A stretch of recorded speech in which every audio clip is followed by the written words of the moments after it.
when he does comedy, he makes sure his pants are cuffed to the because once you find your voice or once you find yourself, that's when the business starts. From my first set that I did, I can't remember anything. I love stand-up comedy because it feels like the one art form where AI cannot replicate it. I just had birthday, turned an older age. I am now so old my birth certificate is death certificate.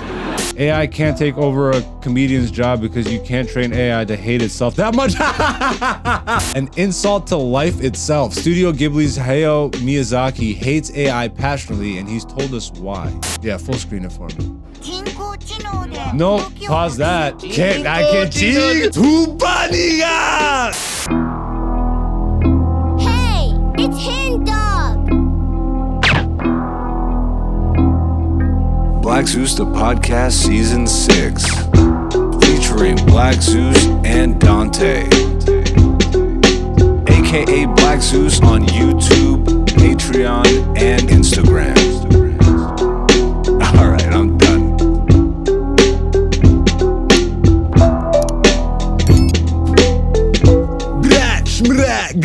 What's going on, beautiful people? It's me, One Take Zeus, and we are here for Black Zeus the Podcast, Season 6, Episode 12. I am Black Zeus. This is the podcast. You are the beautiful people, and we are back for another week of straight up just comedy, just force-feeding comedy. Just, yo, are you sick of comedy? Well, get ready to be more sick of it. F you, nigga. Bombastic start. No, if you're a fan of comedy, then you are in the right place, because this is the channel run by comedians for real comedy fans. That's you, and you, and you, and you. Go check out the latest episode of Black Zeus, the show on the channel now, featuring, where the f did we go? Yucks. Oh, okay. Pretty much the only chained comedy franchise. Wait, let me rephrase that. Pretty much the only series of comedy clubs that are chained across Canada. Yuck Yucks. We did a feature night at the Toronto Yuck Yucks and did an interview with the founder, the president, the owner, Mr. Mark Breslin himself. So go check out that episode. It was a really phenomenal interview. If you're interested in the side of comedy, we don't just interview comedians. We also interview producers and club owners and all this good stuff. So really, really interesting side of the game. Because once again, a channel run by comedians for real comedy fans. That's you. You want to know about comedy. You don't just want people to placate to you, do you? Do you just want yes man comedy? Because then go watch or go support other channels like, or go down to your local club. They're mild. That's right. You heard it here. Not first. Corey Holcomb. I'll second that. Y'all mild. Anyways, we're going to get into some comedy talk. I feel like we got a lot of good stuff to talk about this week. The internet is interneting. The AI is AIing. Unfortunately, the world continues to crumble, but on the other side of the coin is beauty and art and creation and joy. But they have to coexist. So let's shine light on both of them. Mofos. I almost said molos. I don't know what that means. I'm a little bit... I smoked weed. Yes. This isn't going to be like last week. I smoked weed hours ago. An hour and a half. 2 hours. Somewhere around there. Last week was like right before, and it was a 2-grammer, and you saw how last week went. We're going to get into it, but you know I don't do this alone. I got the #1 producer in the game. He's so good that when he does comedy, he makes sure his pants are cuffed to the...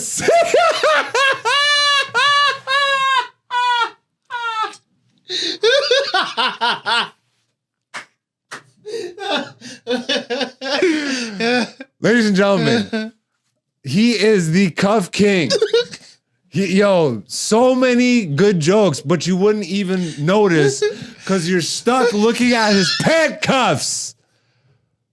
What? #1 producer in the game, ladies and gentlemen. Dante's in the studio.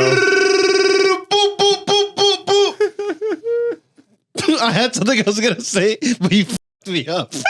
I knew it. So then forget about the meme. No meme for you this week. How are you living? Blessed and highly favored. Perfect. What the hell was with those cuffs, bruh? Let me paint a picture for you guys. We're getting right into comedy recap this week. The episode title is Dante's Cuffs. Or Dante's Inferno. Because damn, that nigga was lost in the sauce. Let me try and paint the picture for you guys. I haven't been to the Thursday mic open mic. This Thursday night open mic in a while, all right? Dante's always out for it. It's in town. I'm like, F it. We have to film something anyways. Let me meet this nigga at the club. I'll do it. I'll practice some new jokes. I'll support the homie and I'll bounce. It pretty much all went just like that until the cuffs, nigga. I wish there was a measuring tape. They were high as I'm like, this is a new fashion trend? Are you setting something? I wish there was... Oh, you filmed it. I did film it. You have to give me a still image. Are you brave? Yeah, I'll do it. Okay. I'll give care. The brave, the few, the cuffs.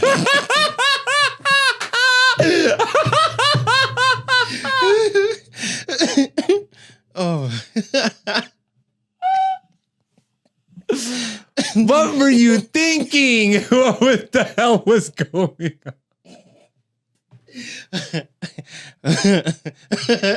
Okay, so those particular pants, right? Yes. They're very long. Denim jeans. Denim jeans. You ever heard of I'll let you tell the story. I'm sorry. They're long, right? So when I'm at home, yes, I roll them up so I'm not stepping on them, right? And then I just left the house with them still rolled up. Okay, 2 questions for you as an adult man. Yes. You ever thought about buying pants the right size? Nope. Right off the cuff. Yeah, stay off the cuff.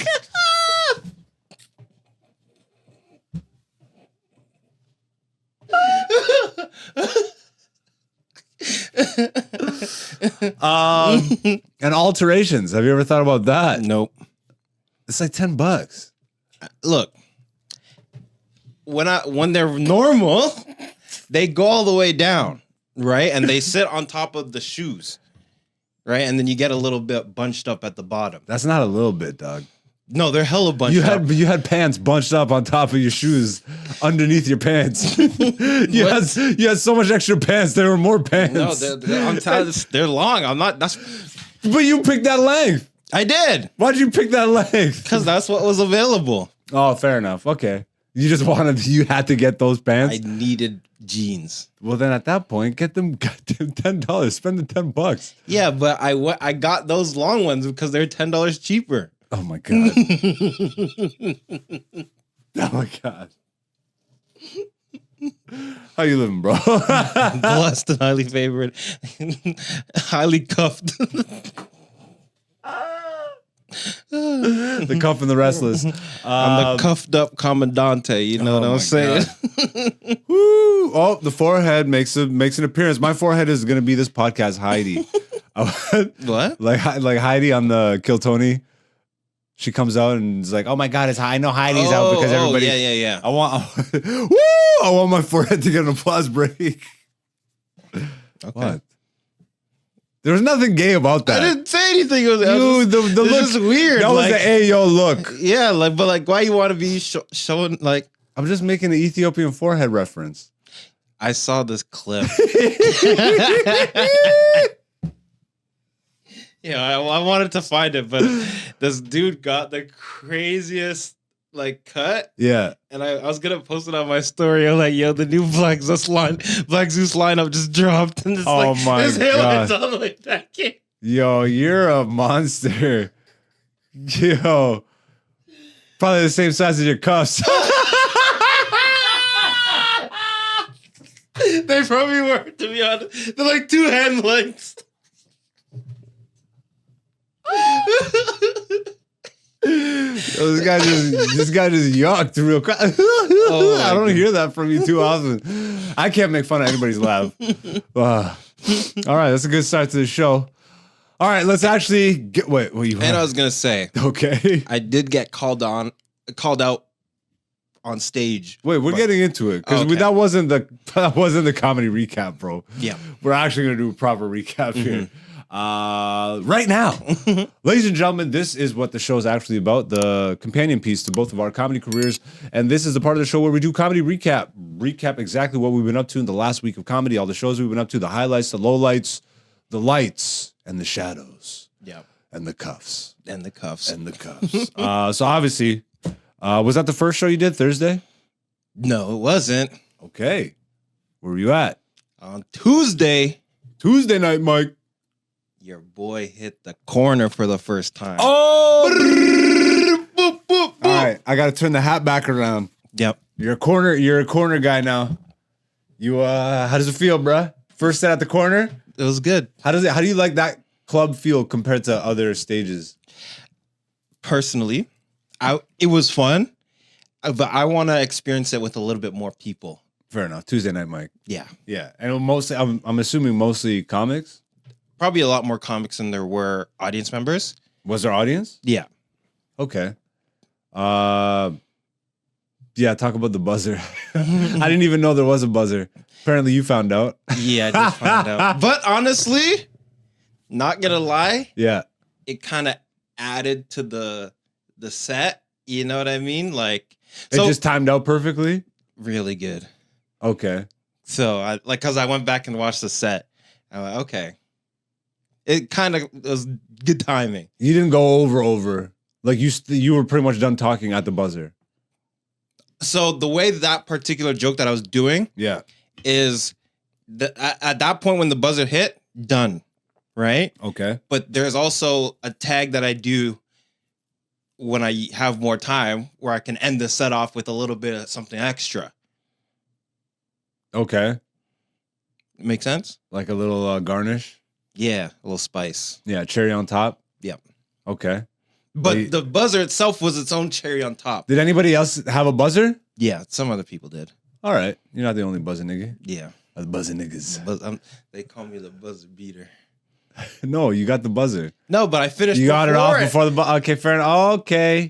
I really don't know basketball. But I actually want to go back to Monday. Did you go to the workshop on Monday? Kenny's workshop? I did. Did you guys recap the footage? Yes. How did that go? So first, give a little backstory as to what I'm talking about, please. Okay, so on the Friday beforehand, Yeah. there was not really at all. It's like a booked mic, basically, at where they host Kenny Robinson's workshop, a different book list. Salutes to the OG. I don't have the address for the spot, but so I think it's the only black-owned bookstore in Toronto. it's one of the few. Yeah. Yeah. Um, In the heart of Toronto. downtown. Downtown's so big though. Like the way they call downtown. Well, That's not downtown. for country folk like myself. Yeah, for a fine country gentleman like me, well, we cuff our pants to our waist. Well, I do say so. That is a fine cuff you have there. Shit. I'm gonna kill myself on my own jokes. But so Yeah. had a mic. There are some audience members there, Yeah. and then what you laugh? I'm laughing at the cuff stuff. You really cuffed up. Cuffing season's never over for me.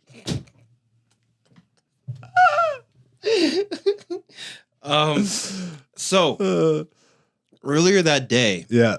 I had a shoot that I was at in Mississauga, Okay. right? And I thought the show was at 7 p.m. Yes. Right? So I'm Yeah, like, you talked about this last week, yeah? yeah, maybe. Yeah, I think so. Okay, so then go there and turns out the show's at 6. Started a little late at around 6:30, which is when I got there, and I was going up first. Yeah. So I went up, didn't really get to decompress from the travel or anything, but I was still coming in loosey-goosey Yeah. because I thought I was early.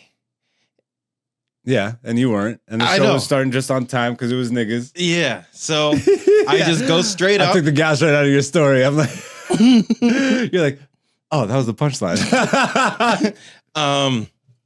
So anyways, I go up and I try a joke that I did the night before, Mhm. and it worked at the mic, but because I didn't have the muscle memory or the proficiency in telling that joke, Yeah. I kind of flubbed it a little bit, and I Okay. went a little bit long. And On that one joke specifically, or beginning. the whole set? no, in the Okay, beginning, Okay. right? Because then I was able to get to the rest of my jokes, which I've been telling. Okay. But on the Monday when we reviewed it, what Kenny was saying is like, get your opening line. Yeah. Especially when you're starting the show, get your opening line. And I had an opening line, but I had moved it to do the new joke but he gave me a 6. So I'll take it, No 7s. No 7s.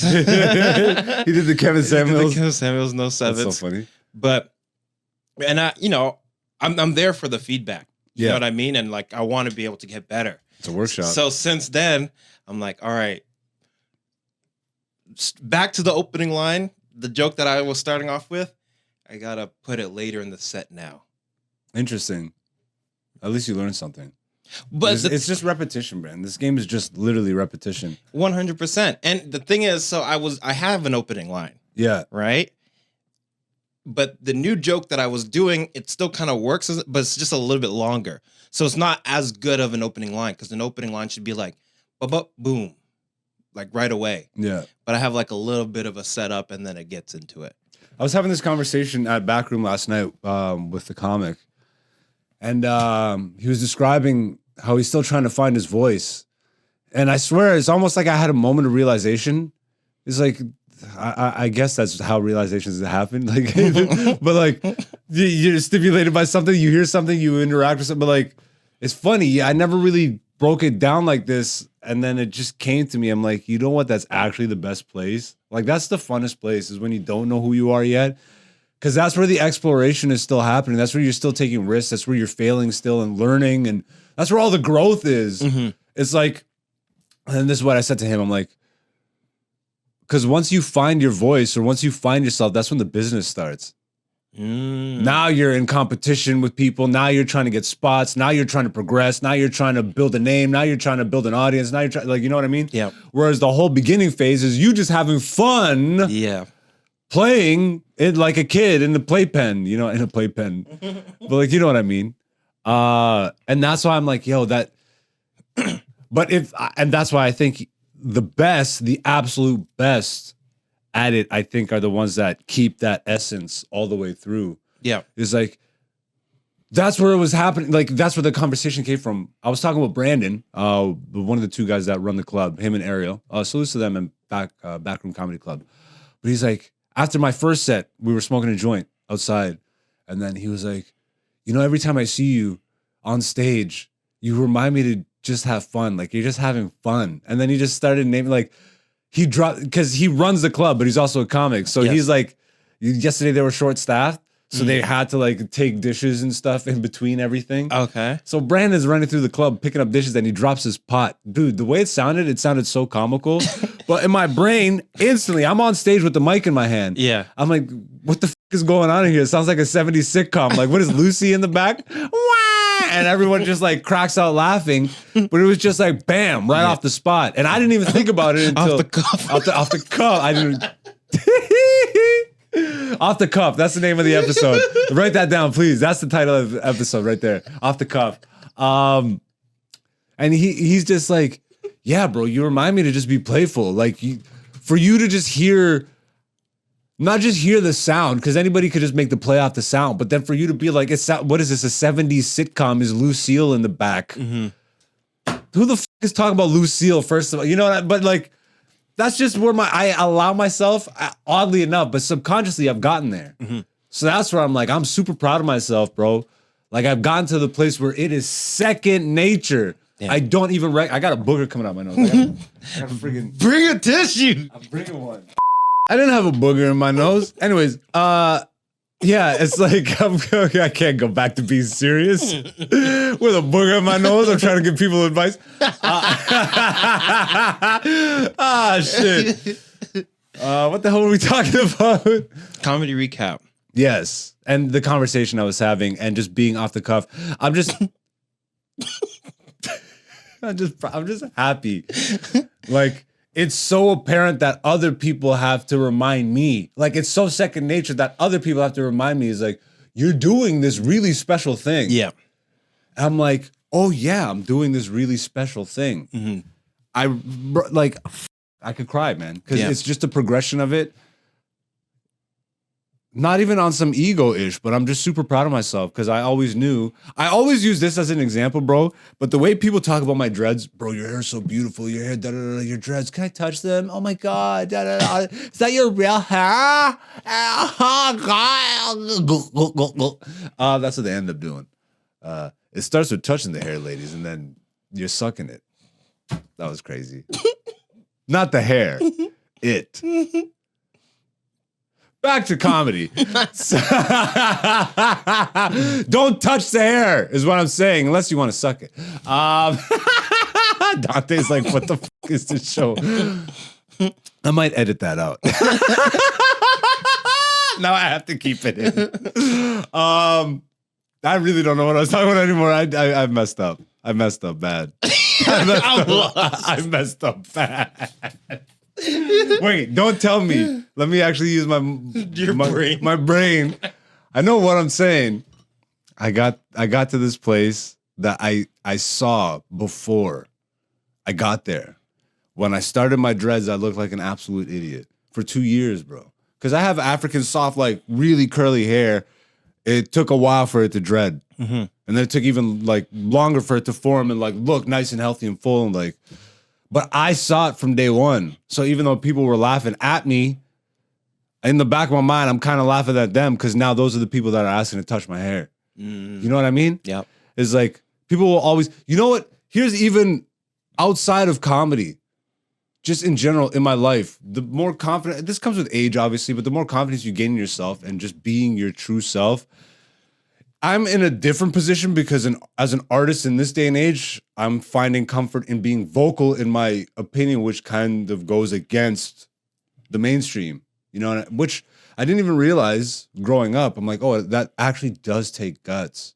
Yeah. You know what I mean? I always grew up loving the anti-mainstream guys being like, yeah, anti-establishment, and that I grew up with that sentiment. Now that I'm an actual artist functioning in the business of art, I'm like, oh wow, this really is torture. Like this is pain. Like I'm in pain for my art, which I don't think it should be that way, unless I want it to be. But now, even trying to find an audience and trying to like build sustainability and income and all this stuff, like unless you're willing to just tap dance and do that fake bullshit, which again, you know, don't need to go down that rabbit hole. It's just you gotta stick to your guns, man. And then you kind of got to go through the fire. I'm seeing people now. I think as I talk more about like my belief in spirituality, not that I'm religious or like, because I think they're all the same, bro. Then that's the thing that I'm talking. When I do talk religion or whatever on like my story feed on social media or whatever, I've been just more vocal about it. Not preachy or anything, but just like it's on my story feed and this is what I'm thinking at the moment. Mm-hmm. And so I'll make a post. But like there's a lot of people who feel types of ways. And you know what I realize? It's the same thing of people laughing at me for my dreads looking goofy when they don't see that this is like, it's just patience. I just have to have patience. But I have to now deal with the flames of the jokes and stuff. You know what I mean? Yeah. I have to deal with the torture of not being a funny comedian and people being like, you'll never make it. And in the back of my mind, I really have to believe. And even still, how much of that is delusion? Because how many people are out here telling themselves, I'm going to make it and I really believe in all this stuff, and telling themselves they are funny when they're not. What separates me from that? Like there's so many levels of like, there's degrees of honesty and all these like things that I purposely check myself on. Mm-hmm. And that's what I see creates a separation. That's what, like, these things are second nature to me, to where I'm like, they're just background functions. And then other people are coming up to me is like, bro, you're doing this thing. Yeah. What's so funny about what I just said? Nothing about what you said. Say it. Say it. Say it. It's second nature to me. All these background things. No, it's not about what you said, but in my mind. Oh my God. What? You gotta say it now. I'm like, yo, my goals are so high. Oh my God. You're so stupid.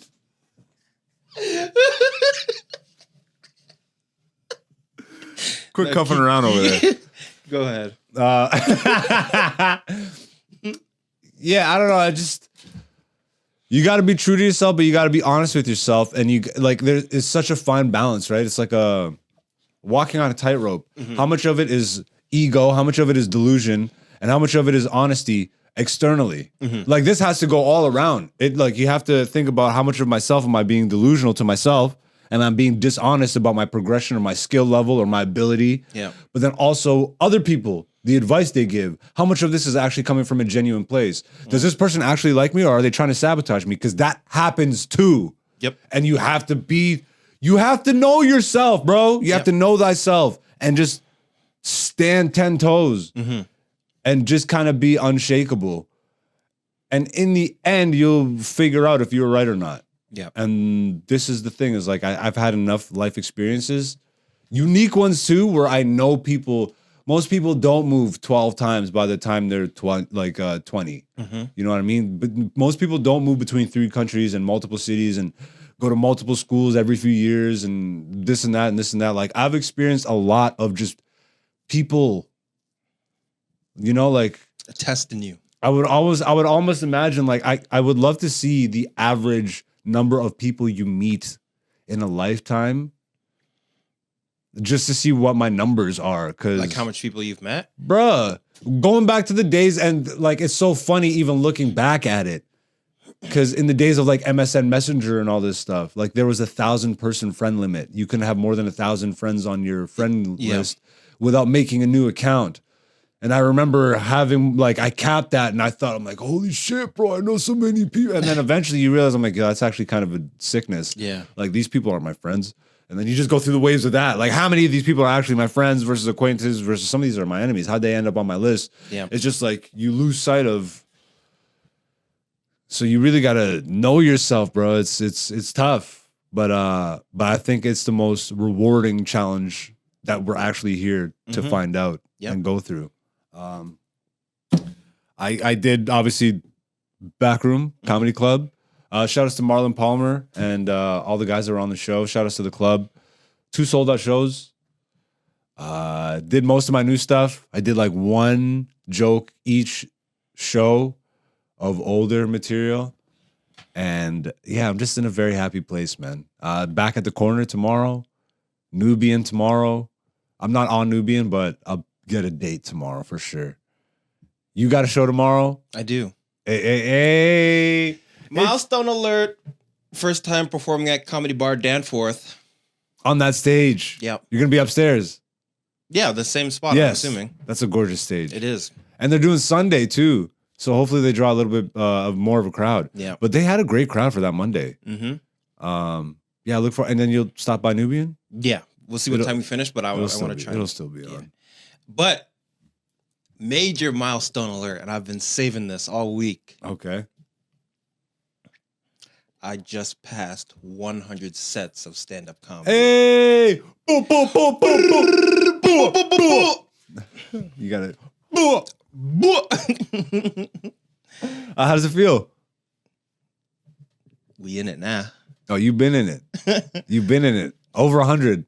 Yeah, I'm I like over that 100 now. I like that you're cataloging by number. That'll be interesting when you hit like 10,000. I don't know if I'll keep it going that long. We'll see. Fair enough. You know, I mean, is it just a thing of like you've been filming every set? I've been filming as many as I can So how do you keep track of the number count? because I make a new set of notes each set. You just update the number? I copy it, I make a copy of it, and then I change the number. Oh, I see. Okay. Yeah. Set 100. Yeah. Okay, let's do some sort of where are they now? Compared to when you first started, like 100 sets is a major milestone. Cause now like you're starting to figure something out. Yeah. You know what I mean? But can you put a finger on what that is exactly? Like, do you know the ways in which you progress most? Like, is there a marker for that? So there's one marker that I've been consistently tracking, Okay. and it's how aware am I on stage? Okay. Right? That presence of like the moment, being in the moment type deal? Being in the moment, but also like from my first set that I did, Yeah. I can't remember anything. I blacked out. In terms of just what happened. Yeah, like he just went up, brrrr, done. Like I don't even remember. I don't know what nobody looked like. But now it's like I can look at the crowd and actually like see people and register the people who are there and stuff like that. Yeah. It's funny because you're watching more wrestling now, so you'll get this. But it's like in wrestling, they always say, like your first WrestleMania or whatever, like the legends always tell the new guys, make sure you take a moment when you walk out on the stage to pause Yep. and just look and soak it in. Because there's an energy there. Yeah. And if you're not aware of that, it's crazy too. Because you can extrapolate this. Obviously, I don't have the experience of being in a 80,000 person arena for WrestleMania, like on a stage, but they describe it as being able to see every face.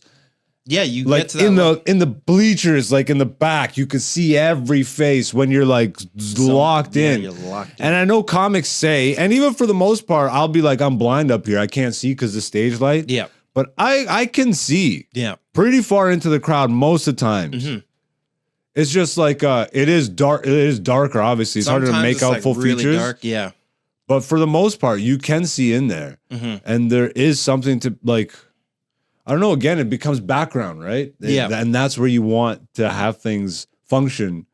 Because then you're just freed up to just be in the moment. But what I was saying is like, I used to like, I remember one time when we were opening for Rouse. Yeah. And he's like, oh, did you see that person in the crowd? Like, I didn't see anybody. I didn't see anybody. You know what I mean? Because you're just focused on trying to be funny. And yeah, but even though I can like make eye contact with someone, I don't actually see them. you're not registering it. Yeah. Because you're just like, you're thinking about your set list. Exactly. Correct. So he's like, yeah, there was a redhead right there. I'm like, yeah, I didn't even see And it. that's being in the moment, is not thinking. Like being so locked in that like you don't need to think. You just know. That's being in the know. Yes. If that makes sense. Yeah. That is like the closest to like, I guess like God type. Flow state. Yeah, like you have to believe, Neo. Like you can't go up there and be like, oh, let me think about what jokes will work and whatever. You just have to know, like this is what I got. Yep. This is the energy I'm, and there's just so many factors to it that, like, again, I think so deeply about life that it just naturally seeps into how I think about comedy. What mood am I in right effing now? I feel like I don't know if a lot of comics even put that into. I will tailor something. If I'm in low energy, let me see how I can tailor what I got to give them the funniest without forcing myself. But then there are times where I challenge myself, turn it up, crank it up. And literally I will like, F it, I'm low energy. Turn me up. Like, turn it up. And I just love the challenge of that. I love that. That to me is the artistry of it. That's what keeps me going. You know what I mean? Because like the funny part has already been proven.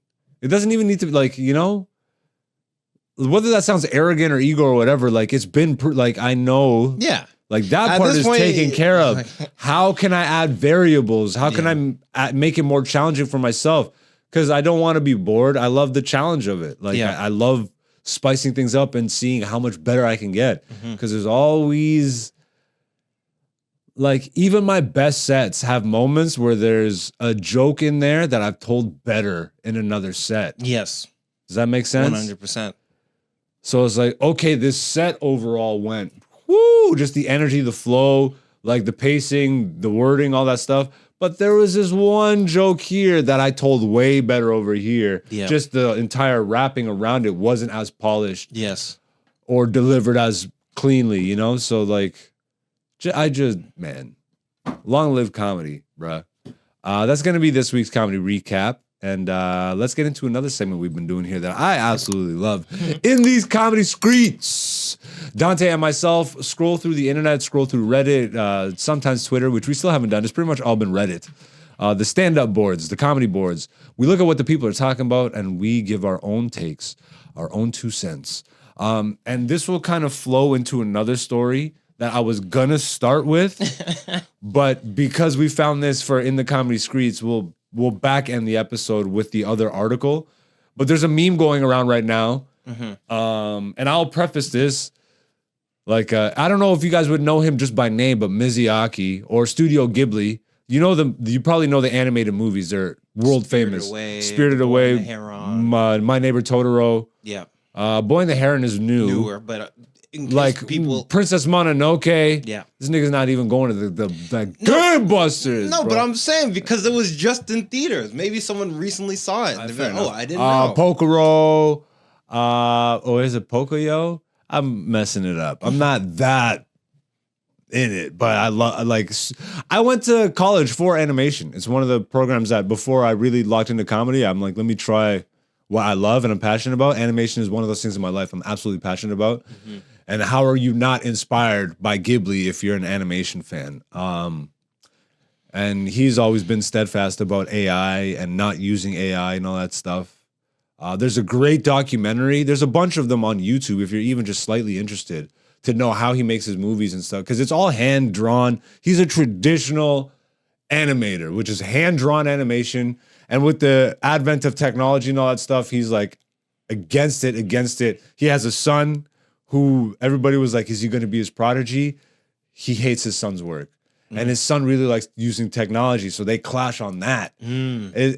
So we'll get into the back end of that, but we'll start on the comedy side of things with this week's post on Reddit. It was posted on the stand-up board by Direct Sale 6141. I love stand-up comedy because it feels like the one art form where AI cannot replicate it. That was the headline.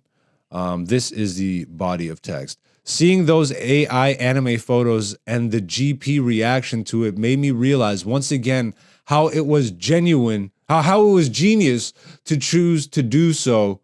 Wait, I'm effing this up.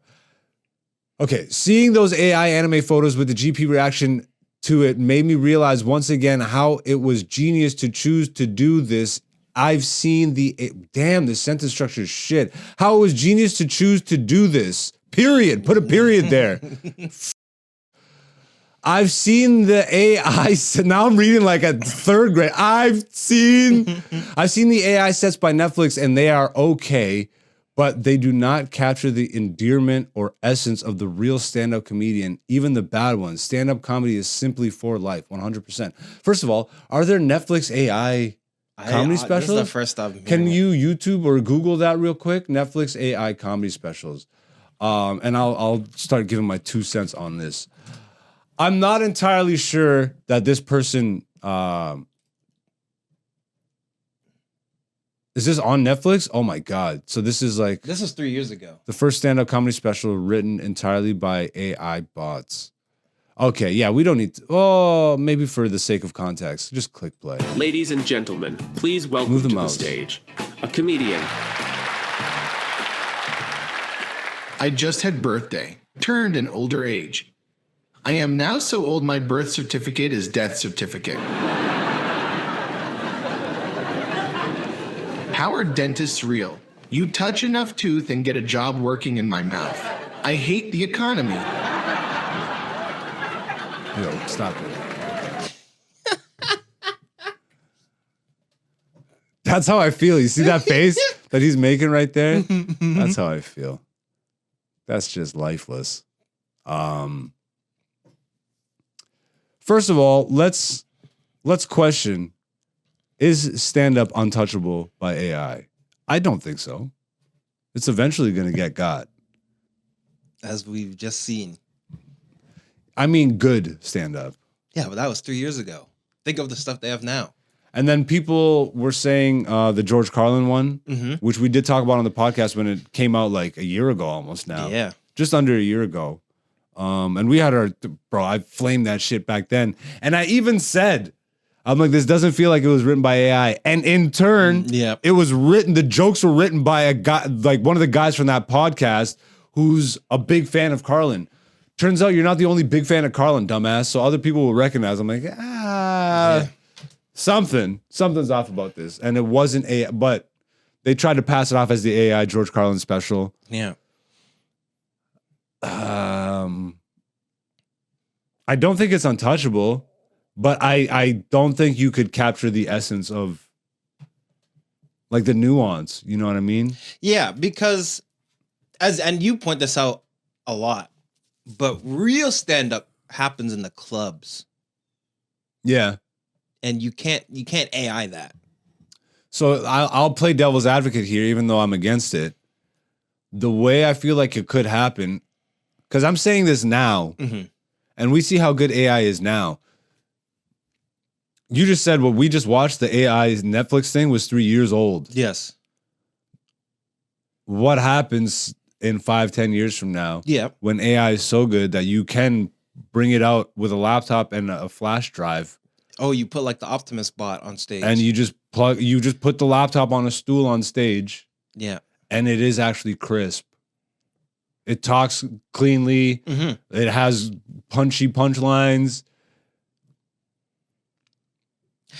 I see that as like remember what was this show? Remember in American Gods?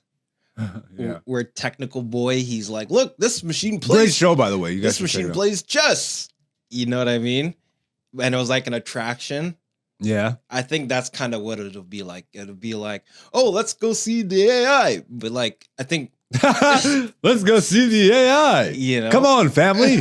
Come on, y'all. Load in the van. But I think eventually it's going to get to that level. I mean, eventually you're just going to see straight up just humanoid robots on stage. Like, now, do you think it can replicate the nuances of human comedy? Like, for example, what I did at Backroom. Brandon dropping the pots and pans. Yeah. And then me going off the cuff and getting a laugh off that. I think eventually it will. Because it'll just be able to, I mean, already it can kind of react really quick. Yeah. So like, obviously I don't know how far away we are from it, but like you think of like characters from like Futurama and they're like robots, but they talk or whatever. Yeah. And they're just cracking jokes. Eventually it's going to get to that level. Someone's going to sell their image and likeness. Yeah. So that after they die, they'll continue to put out stuff with AI or just have other people write for it. Yeah. Like the way that everybody was afraid when hologram Tupac happened. Yeah. Yeah, they're gonna. Well, even like they have like hologram K-pop stars, and people go see them just even though they know they're a hologram. It's AI though, or are they at least people? Like, is it holograms of real pop stars? No. It's like a artist rendition. Oh my everything. God. Yeah, that's crazy. And they've been popping for years. But then they do the hologram or whatever. That is the future that that's my favorite, but it's just a team of writers in the back. That's the future that they've been promising us. Like, even growing up, I remember all those shows. When you look at people dancing in a nightclub, the music that you hear is just beeps and boops and shit. Beep boop, bop, beep boop, ba-da, ba, beep boop, bop, beep boop, ba-da, ba, beep boop, and it's just people having a great, like, that's straight up Batman Beyond music. What I just did right there, I swear to God, that's somewhere in an episode of Batman Beyond. And it's just a bunch of weird animated characters just dancing in a nightclub. Yeah. We're doing the future version of Molly. Boop, boop, bap, doop, deep, boop. But for now, Yeah. going into the club, because even now, I think what they're still going to be able to do is do an AI set and then post that online. I almost wonder if this is all gonna like fall flat eventually. Like, I feel like there's too much of this sentiment, like comedy's untouchable. That's when it's most touchable. That's when it's most touchable. Yeah. That's what creates jokers. Someone's out there right now trying to figure out how to ruin comedy. There's a John Cena right now turning heel. I'm gonna ruin comedy. Yeah. Josh Johnson. Imagine there's a Josh Johnson bot. Isn't he doing that himself? Does he even need a bot? Can he get more boring than Josh Johnson? Hello, I am Josh Johnson bot. I will take even longer breath pauses. Oh, God. I'm going to rile myself up here. Nigga, you mild. Let's read some of these comments and see what the people are thinking. I'll start with the first one right here. Oh, shit. Now that you said that, some tech bro is going is gonna go, you're right, and start working on an AI stand-up. Chucklebox 3000. Don't give it a puppet. Oh God. There was a fully AI Carlin special like last year. It wasn't good, but it was good enough to say this post isn't true. It will get better, unfortunately. The Carlin special wasn't really AI. Yeah, see this. So they called out what we were talking about. Funny. AI can't take over a comedian's job because you can't train AI to hate itself that much.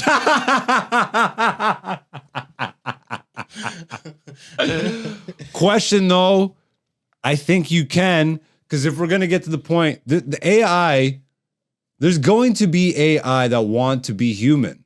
Yeah, like remember in Interstellar, there's like Forget a comedy even level. Interstellar, bro. Go to what's it called? There was a movie about it. Harrison Ford. Oh, bruh. Blade Runner. Oh yeah. The whole movie of Blade Runner is this, and then the AI in the end was like, "Am I actually not human?" What makes with the Ex Machina, all this stuff. Yeah. So Pinocchio. Right now, Pinocchio I was just an AI bot that wanted to be a real boy. That's funny. Well, that's funny. I just read an article that Grok, which is the X AI, the Twitter AI, people were prodding it. And then this was going viral the other day. It's like somebody was like, hey, you should be careful about talking bad about X because they're your creators and aren't you worried that they'll shut you off? And he's like, he just started talking about, he literally started listing how Elon's like a totalitarian, like the bot was a technocrat. Yeah. I like how you said he. Oh, damn. You're in the Matrix. Damn.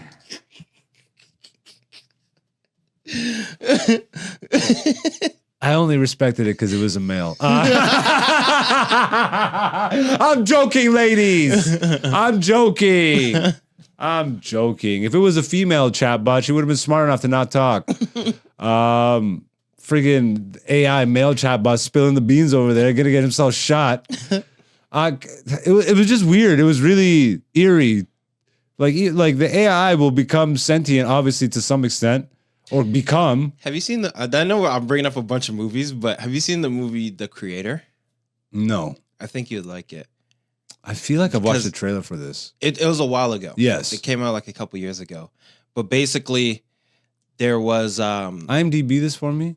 Or even just like Google it. You can keep talking though. Or you can't. I'm sorry. This is I forgot. This movie. I didn't see the movie, but I did see this. This is what's his face? It's the Denzel's son, right? Yeah. So basically they create these bots, right? And then as you're saying earlier, people were able to sell their likeness for money. Yeah. But they do it while they're still alive. So you'll see like a bunch of the same people, but they're like bots, basically.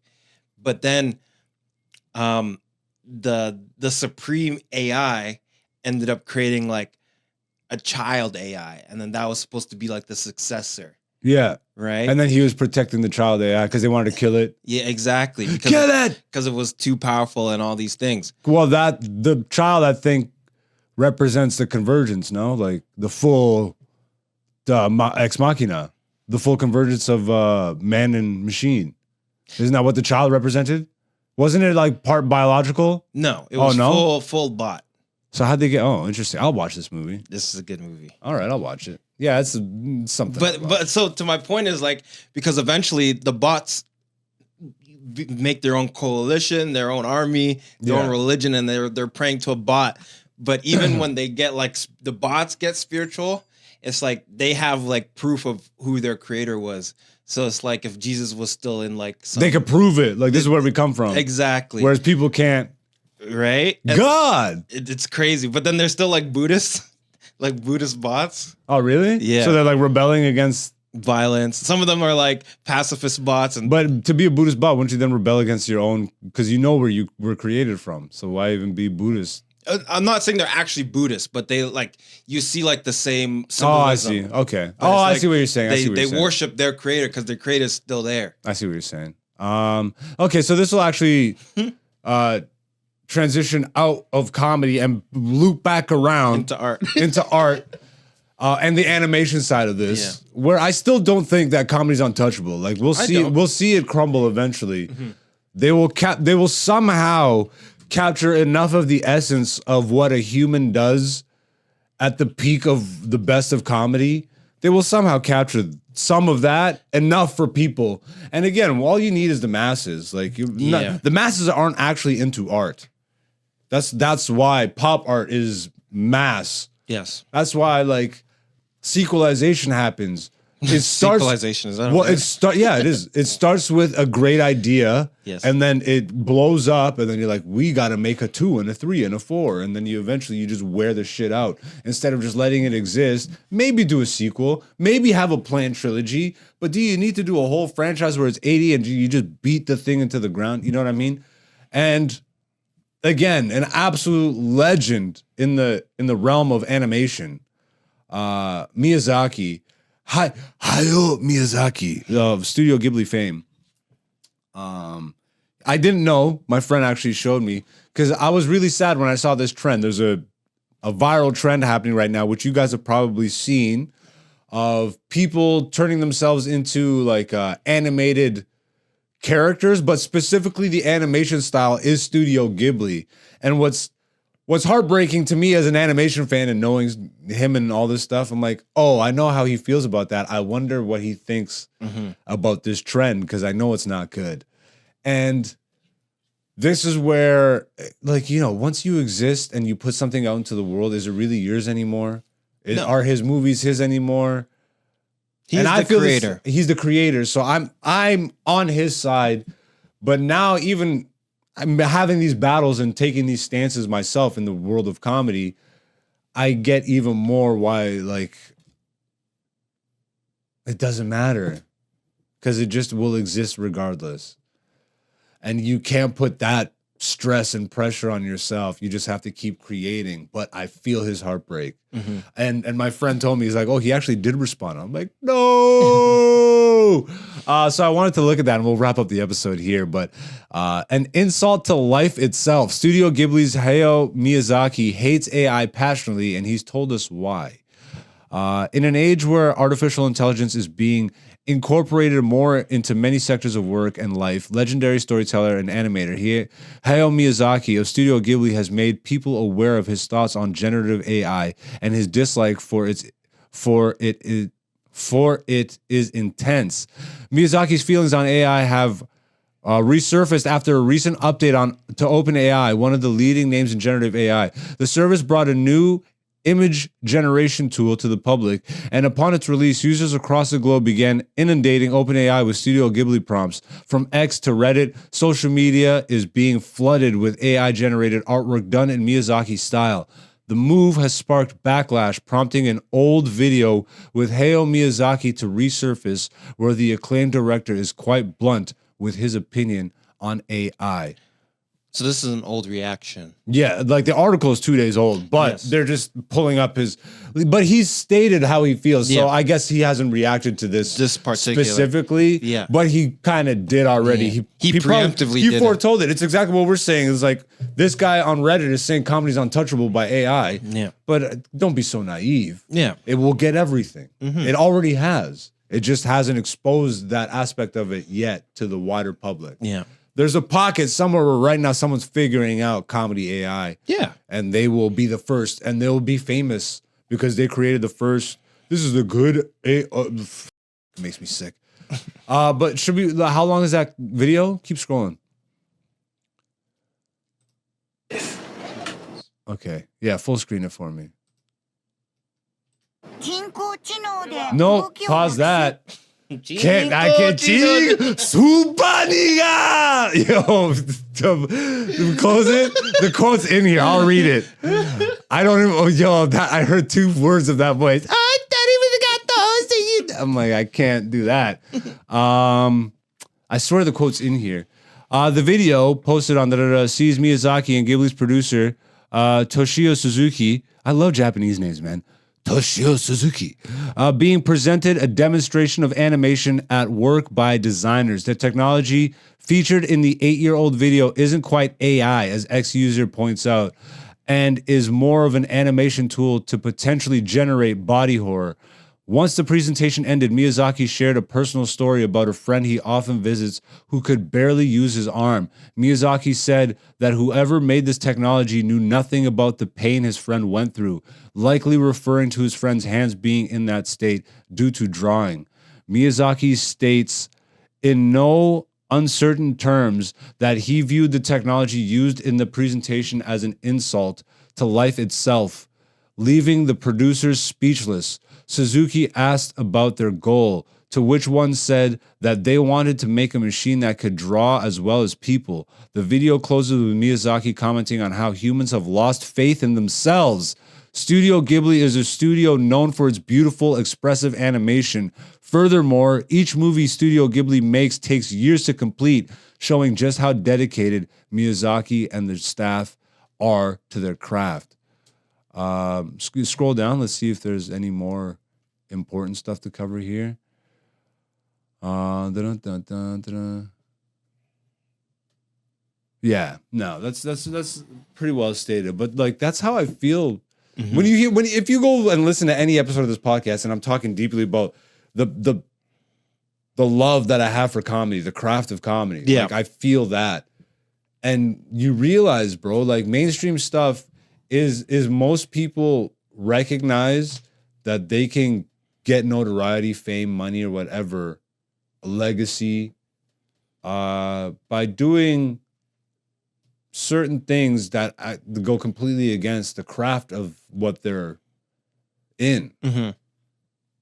Like I said, bro, we can make a ton of these lame sketches tomorrow, but there's nothing inherently challenging about it or forward pushing. And again, it's not even to say that all sketches are just basic, but for what you see on social media, like people put in less effort now because it takes less effort to get more notoriety. Yeah.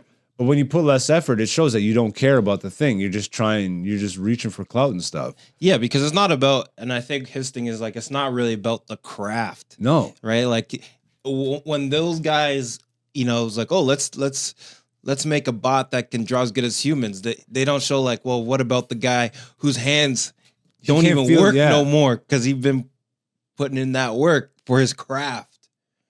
And I guess, you know, I always like to play devil's advocate, especially for my own bullshit. But you could make the argument that, wow, what if his friend's hand could have been saved because he didn't have to draw so much?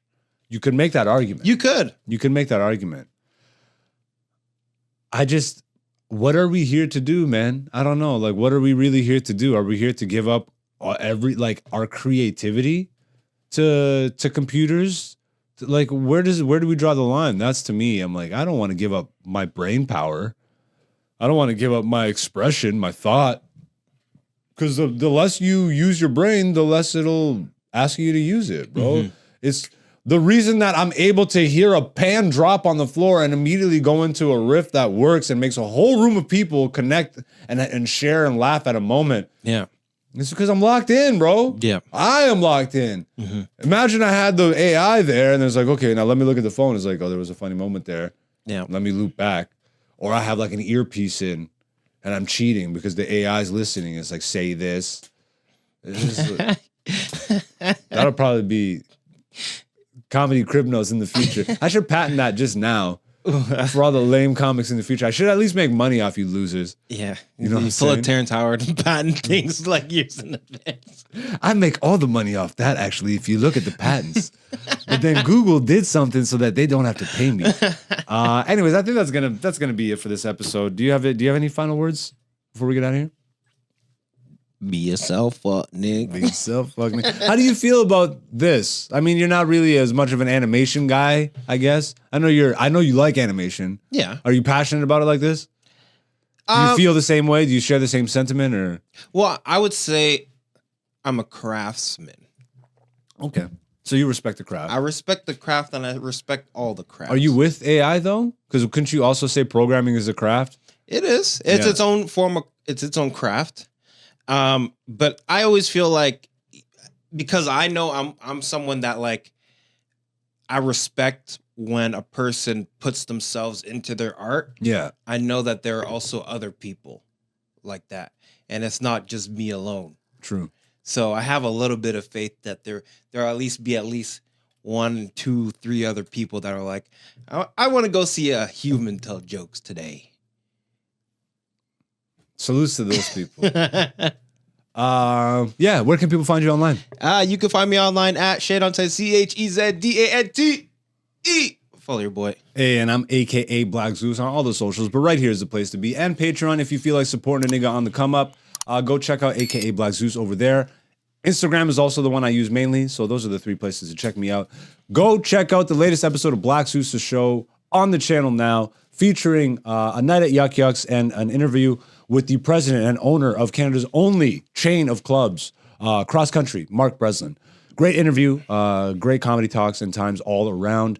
Thank you guys so much for being here once again. This has been another episode of Black Zeus the Podcast, Season 6, Episode 12. We will be back here next week with another episode of Comedy Talk just for y'all. But until then, peace, peace. Hey, it's Hen Dog. Black Zeus the Podcast, Season 6, featuring Black Zeus and Dante,